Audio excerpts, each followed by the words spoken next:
আল্লামা সাঈদীকে যখন কোর্টের আদালতে তোলা হলো, এবার বিপক্ষের উকিল যখন জেরা করতেছিলেন আল্লামা সাঈদীকে, আল্লামা সাঈদীর বুকের পরে কোরআন শরীফ আর একটা হাতে একটা পানির বোতল।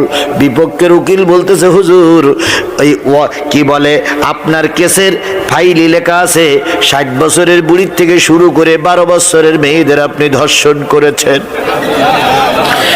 এবার আমি আপনার সরকার পক্ষের উকিল, আমি আপনার কাছে একটু জিজ্ঞেস করতে চাই, আপনি একজন হুজুর মানুষ, যখন আপনি জেনা করেছিলেন তখন আপনার বয়স ছিল 25-22 বছর। হুজুর 60 বছরের বুড়ি বিয়ে, 60 বছরের বুড়িকে ধর্ষণ করতে আপনার কেমন লেগেছিল? আল্লামা সাঈদীর চোখ বেয়ে বেয়ে পানি পড়তে স্যার বলতেছে, আল্লাহ তুমি ছাড়া এ কথা শোনার মতন আর কেউ নাই। ওই একই উকিলি বলতেছে, হুজুর হিন্দুরা বিয়ে করে বাড়ি যাচ্ছিল, বর যাচ্ছিল পালকিতে, বউ যাচ্ছিল পালকিতে, আপনি আপনার জঙ্গি সংগঠন বাংলাদেশ জামাত শিবিরের লোকেরা ওই বউটারে আপনি পালকির থেকে তুলে নিলেন, আলাদা একটা ঘরে যে ওই বউটার সিঁদুরটা মুছে ফেললেন, আপনি তাকে রাতভর ধর্ষণ করেছিলেন। সেই দিন আপনার অনুভূতিটা কেমন ছিল? আল্লামা সাঈদী কান্দে বলি, আমার পক্ষে কোনো উকিল নাই, দাঁড়ানোর মতন কেউ নাই, সব তো তুমি শুনতেছ।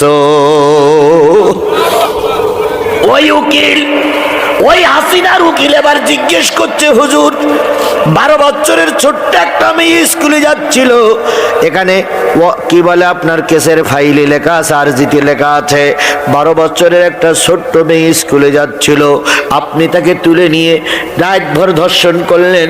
ওই মেয়েটা যখন কান্নাকাটি করতেছিল তখন আপনার অনুভূতি কেমন ছিল?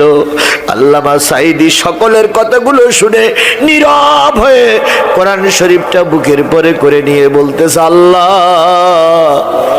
তুমি ছাড়া এই প্রশ্নের উত্তর আর কেউ দিতে পারবে না।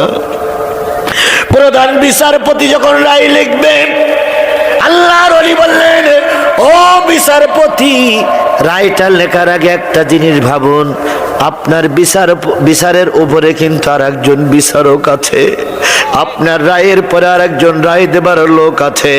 যদি আপনার রায়টা ভুল হয়, কিয়ামতের দিন আদালতে আখারাতে মালিকের কাছে আপনারও দাঁড়ানো লাগবে, আমারও দাঁড়ানো লাগবে। অন্যায়ভাবে যদি আপনার একটা কলমের খোঁচায় আমার ক্ষতি হয়, বিচারটা আল্লাহর কাছে দিয়ে দিলাম। কয়েকজন বিচারপতি একটু মুখ মলিন করলেন আর বললেন, হুজুর আমাদের হাত বান্ধা, পা বান্ধা, কিচ্ছু করার নাই, আল্লাহর রাস্তা আমাদেরকে অভিশাপ দেবেন না।